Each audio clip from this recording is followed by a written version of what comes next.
The Taliban governor of Afghanistan's northern Balkh province has been killed in an explosion at his office. Mohammad Dawood Muzammil is the most senior official to be killed since the Taliban returned to power in 2021. Violence has decreased sharply since then, but there has been a string of attacks on prominent pro-Taliban figures and other targets. Local police said what caused Thursday's blast was unclear. There was no immediate claim of responsibility.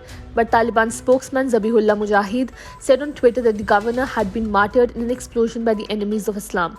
An investigation is underway, he added. Muzammil is reported to have led the fight against Islamic State militants in his previous posting as governor of the eastern province of Nangarhar. He was moved to Balkh last October. Police said at least one other person also died in the attack. A number of others are reported to have injured. Unconfirmed reports say that it was a suicide attack. Australian Prime Minister Anthony Albanese on Wednesday announced that his country and the Indian government have finalized the Australia-India Education Qualification Recognition Mechanism. Albanese, on a visit to India, was speaking at a program here to officially announce that Australia's Deakin University would be setting up an international branch campus at Gift City in Gujarat's Gandhinagar. There is a significant development in our bilateral education relations. I am pleased to tell you that we have finalized Australia-India Education Qualification Recognition Mechanism, he said.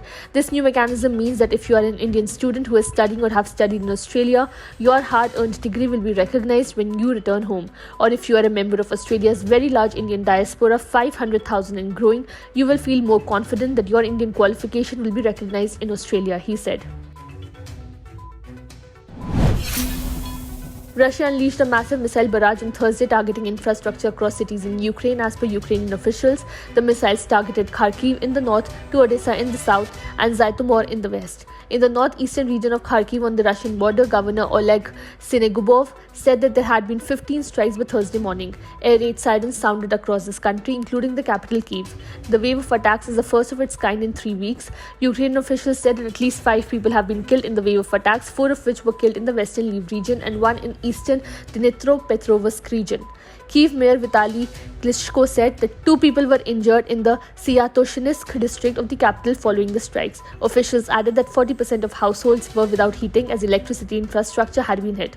The attacks were reported to have struck a wide arc of other targets. Explosions were also reported in the cities of Chernihiv, Dnipro, Lutsk, Rivne, as well as the western Lviv region. The Duke and Duchess of Sussex's daughter has been christened at the couple's California home. Princess Lilibet Diana, who was born to Prince Harry and Meghan in June 2021, was christened on Friday.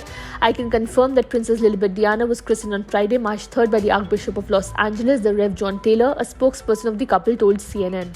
The announcement is the first time she has been publicly called a princess and confirms that Harry and Meghan will use the royal titles for their children. The couple's spokesperson said that members of the royal family were invited to the christening. People magazine reported that Lilibet's parents invited King Charles, Queen Consort Camilla, Prince William and Catherine, Princess of Wales, to the event, but they did not attend. When Lilibet was born in June 2021, her great-grandmother Queen Elizabeth II was still on the throne. It was only when her grandfather Charles became monarch that she became entitled to be known as princess. Although the Buckingham Palace website currently does not reflect this, a source told CNN that the site will be updated in due course. Lilibet is the second child of Harry and Meghan, who relocated to US after stepping down as working royals in 2020. Their son Archie was born in May 2019. Harry and Meghan want their children to decide for themselves whether or not to use their titles when they are older.